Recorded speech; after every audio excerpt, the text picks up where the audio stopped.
রাধে রাধে বন্ধুরা, আশা করি সবাই ভালো আছো। আজকে ছিল আমাদের একটা হোলি ফেস্টিভ্যালের ইনভিটেশন।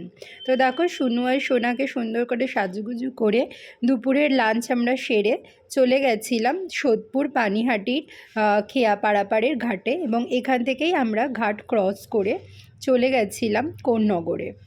কোন্নগর থেকেও অটো করে যেতে হয়, অনেকটাই দূর রাস্তা।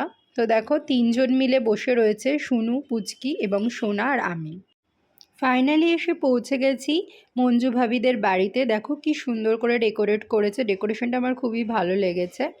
তো এখানে অনেকক্ষণ আমরা বসেছিলাম, খুব সুন্দর আমাদের কীর্তন টীর্তন এখানে হচ্ছিল, তো সেগুলি আজকে তোমাদের সাথে শেয়ার করব। আগের বছরও কিন্তু আমি আর সোনু এসেছিলাম, তো এবার সোনু, সোনা এবং পুচকি তিনজনেই রয়েছে আমার সাথে। এখানে সবাই রয়েছে, সবাই মিলে আমরা খুব সুন্দর করে কিন্তু গান গাইছিলাম, নাচ করছিলাম।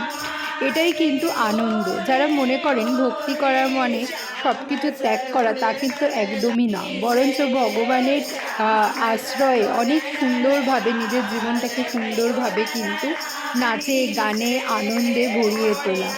এই এই যে মজাটা, এটা যারা নিতে জানে তারাই কিন্তু একমাত্র জানে যে আমরা কতটা সুখী এই ভক্তি জীবনে এসে। তাই তোমরাও যদি চাও যে ভগবানের কৃপা পেতে এবং খুব আনন্দ করতে, অবশ্যই কিন্তু কমেন্টে রাধে রাধে লিখো।